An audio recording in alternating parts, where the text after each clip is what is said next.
because last week, Boston received a letter from the Attorney General of the United States. Yesterday, I sent out 33 letters to mayors around this country. I think 3 or 4 of them were in California alone, not surprising. I sent out letters to all of these mayors and to the governors saying, you must comply. We want to know what you're doing to comply with our federal government. So we're going to see, I'll let you know how they respond. They have 5 days to respond to me. At a time when this federal administration is already causing so much fear and harm in our communities, these threats are serious and consequential. But our same communities have told me loud and clear that silence in the face of oppression is not an option.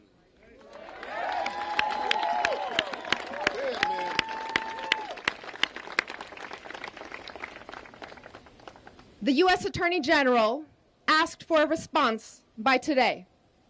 So here it is.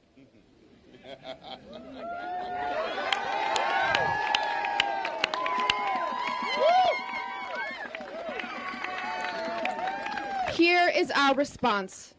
Stop attacking our cities to hide your administration's failures.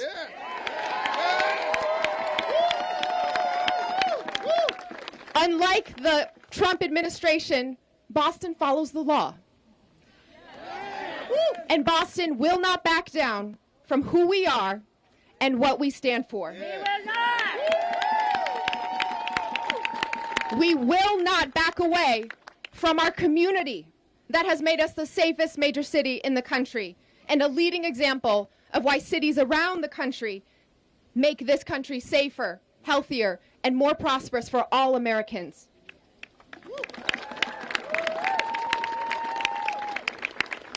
To all the federal officials attacking communities that embody diversity, creativity, and moral clarity, we mayors said this in D.C. nearly 6 months ago, and I'll say it again today. You are wrong on the law, and you are wrong on safety.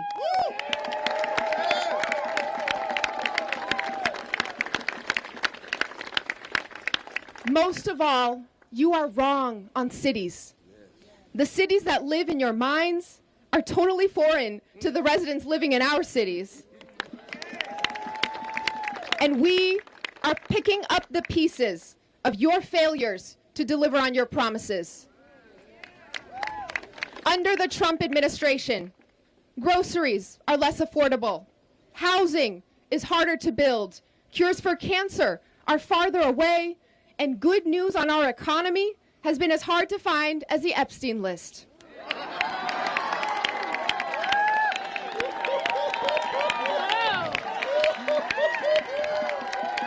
But as always, cities are doing everything we can to protect our residents and keep moving forward.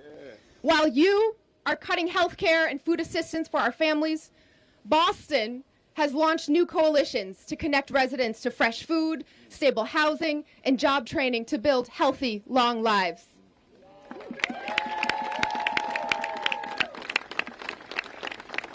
While you attempt to unlawfully cancel grants for our schools and roads, we funded 10,000 paid summer jobs for our young people, opened 1,000 new seats in free, high-quality early education classrooms for our littlest learners, fixed more than 27,000 potholes, and repaved more than 80 miles of city streets.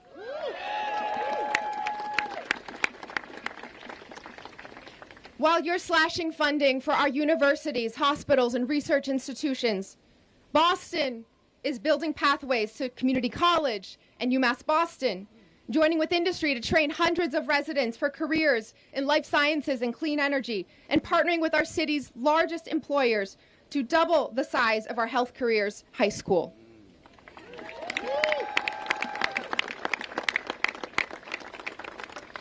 While you deploy military personnel to occupy American streets, we are building community safety.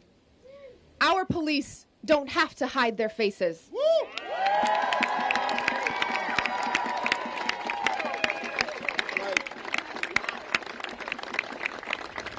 Boston police do not hide their faces because they are members of our community. enforcers keep us safe by getting to know our residents, not working to remove them.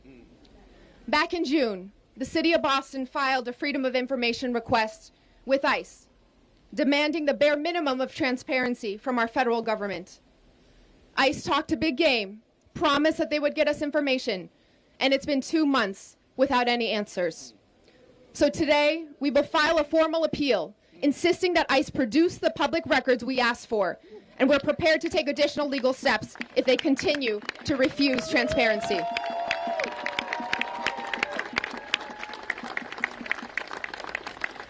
Over the last several months, we've watched Donald Trump send the National Guard into LA and DC to stoke fear and disorder. Boston stands with these cities as they sue over his abuse of power. We have reviewed those cases, and we are prepared to stand up for our city's rights if we need to.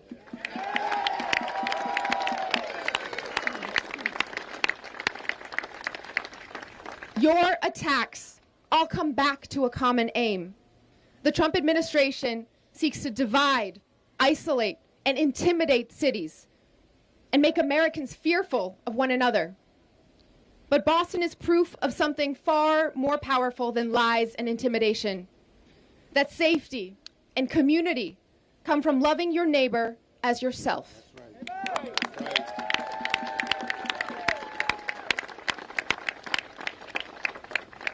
Attorney General Bondi, we are gathered here today to show you who we are in Boston. More than 100 years before your home state was founded, Bostonians were across the street in Faneuil Hall setting the foundation for our democracy and rule of law. Yeah.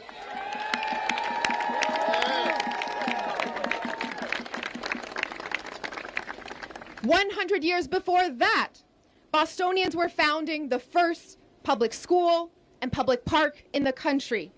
This has always been a city of revolution, of innovation, of standing up for the public good, and never bowing down to tyranny.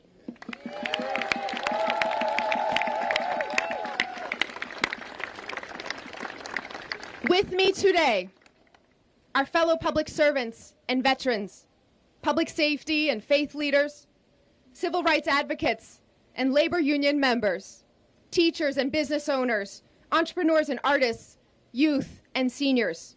This is our city.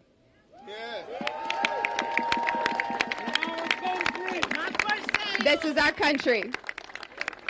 And I'm so proud and grateful to show the world who our community is here in Boston and what we're made of. Cities aren't a threat to America. They fuel the American dream. They bring us together. Great cities make our country great. Boston will never back down from being a beacon of freedom and a home for everyone.